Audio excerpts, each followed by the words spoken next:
এখনো পর্যন্ত উত্তর পশ্চিম যে শীতল হাওয়া, সেই শীতল হাওয়া কিন্তু অবাধ রয়েছে। ফলত এই যে শীতের অনুভূতি বা শীতের আমেজ, সেই আমেজ কিন্তু আরও 7 থেকে 10 দিন টানা চলবে, এমনটা কিন্তু আলিপুর আবহাওয়া দপ্তর জানাচ্ছে। এবং আজকে কিন্তু কলকাতার সর্বনিম্ন তাপমাত্রা 15-র ঘরে রয়েছে।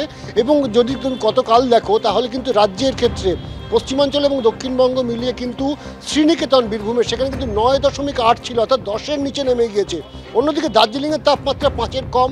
স্বাভাবিকভাবে উত্তর থেকে দক্ষিণ সর্বোচ্চ কিন্তু শীতের যে আমেজ, সেই আমেজ কিন্তু এখন বিরাজ করবে বেশ কিছুদিন। এবং এই মুহূর্তে কিন্তু কোনো বড় ধরনের কোনো বাধা শীতের মুখে রয়েছে এমনটা কিন্তু জানাচ্ছে না আবহাওয়া দপ্তর। যদিও বাংলাদেশের উপরে একটি ঘূর্ণাবর্ত রয়েছে, যদিও তার প্রভাব কিন্তু এখনো পর্যন্ত নেই, এমনটাই কিন্তু বলছেন আবহাওয়াবিদরা। এবং এই জেরে কিন্তু আমরা দেখতে পাচ্ছি যে দক্ষিণবঙ্গের জেলার সর্বত্রই শীতের আমেজ রয়েছে। যদিও বেশ কিছু এলাকায়, যেমন বেশ কিছু জেলায় বলা ভালো, সেই সমস্ত জেলায় কিন্তু কোথাও কোথাও পশ্চিমাঞ্চলের জেলা, সেখানে কিন্তু তাপমাত্রা আরও কিছুটা কমতে পারে। এবং অন্যদিকে যদি তুমি তারাও পার্শ্ববর্তী যে রাজ্যগুলি রয়েছে, তার মধ্যে উত্তর পশ্চিমের যে রাজ্য, উত্তর পূর্বের যে রাজ্যগুলি রয়েছে, সেই উত্তর পূর্বের রাজ্যগুলিতে ঘন কুয়াশার দাপট থাকবে। এর পাশাপাশি শৈত্যপ্রবাহ চলছে কিন্তু ছত্তিশগড়, মধ্যপ্রদেশ এবং উড়িষ্যার বিদর্ভে।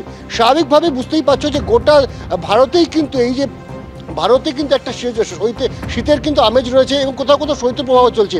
এবং রাজ্যের ক্ষেত্রে যেটা বলা হচ্ছে যে উত্তরবঙ্গের তাপমাত্রা কিন্তু ক্রমশ নিচের দিকেই থাকবে এবং আগামী 10 দিন কোনো এখনও পর্যন্ত কোনো বাধা বিপত্তি নেই শীতের সামনে। এবং সে কারণেই কিন্তু ঝোড়ো ব্যাটিং করবে শীত। এবং দক্ষিণবঙ্গের ক্ষেত্রে 15 ডিগ্রি এরকমই টেম্পারেচার থাকবে কলকাতা সহ দক্ষিণবঙ্গের পার্শ্ববর্তী যে সমস্ত জেলাগুলি রয়েছে আমাদের, সেই সমস্ত জেলায়।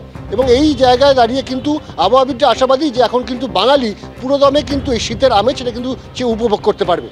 এই যে ইন্ডিগোর যে বিপর্যয় হয়েছিল তা নিয়ে কিন্তু বেশ 3-4 দিন পর থেকে কেন্দ্রীয় সরকার একেবারে নড়েচড়ে বসে। অসামরিক বিমান পরিবহন মন্ত্রকের তরফ থেকে একটা উচ্চ পর্যায়ে তদন্ত কমিটি গঠন করা হয় এবং শনিবার দিন ইন্ডিগোর সিইও তাকে একটি শো কজ লেটার পাঠানো হয় এবং 24 ঘন্টার মধ্যে কী কারণে এই বিপর্যয় হয়েছিল তার উত্তর চাওয়া হয়। গতকালই ইন্ডিগোর তরফ থেকে ডিজিসিএর কর্তৃপক্ষের সঙ্গে তারা যোগাযোগ করেন এবং অতিরিক্ত সময় চান। তারপরে আজকে বিকেল 6টা পর্যন্ত সেই সময় বাড়ানো হয়েছে। অর্থাৎ ডিজিসিএর তরফ থেকে স্পষ্ট বলে দেওয়া হয়েছে যে সোমবার সন্ধ্যে 6টার মধ্যে ইন্ডিগোর সিইওকে জানাতে হবে যে গত কয়েকদিন ধরে কী কারণে সাধারণ মানুষের এই হ্যারাসমেন্ট হলো, কী কারণে এই দুর্ভোগের শিকার করতে হলো, গোটা দেশেই এত বড় একটা বিপর্যয় এয়ারলাইন্সের, সেটা কী কারণে হলো। কারণ এই ঘটনা ঘটার পর থেকেই কিন্তু বিভিন্ন মহল থেকে এই প্রশ্ন উঠছিল যে ডিজিসিএ নতুন যে নিয়ম চালু করেছিল পাইলট এবং কেবিন ক্রুর তাদের ডিউটি এবং বিশ্রাম নিয়ে, সেই নিয়ম চালু করতে গেলে ইন্ডিগোকে আরও অতিরিক্ত কর্মী নিয়োগ করতে হতো, এটা স্পষ্ট। এবং সেই কারণেই এই অভিযোগ উঠছিল যে সরকারকে চাপে রেখে ওই নিয়ম যাতে সরকার উইথড্র করে তার জন্য প্রেশার ট্যাকটিক্স তারা অ্যাপ্লাই করছিল। অর্থাৎ এই যে ক্রাইসিসটা তৈরি হয়েছিল এটা ইচ্ছাকৃত কিনা সেটা নিয়ে প্রশ্ন উঠছিল। এবার সেটা নিয়ে কিন্তু তদন্ত শুরু হয়েছে এবং একই সঙ্গে ইন্ডিগোর সিইওর কাছে শোকজ চেয়েছে ডিজিসিএ যে কী কারণে এই ঘটনা ঘটেছিল বিস্তারিতভাবে জানাতে হবে।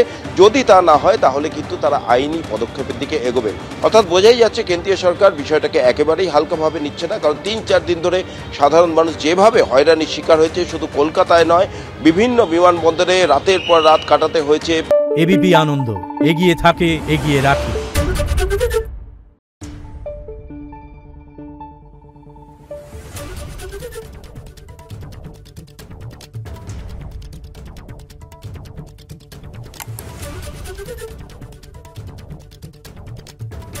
Thank you.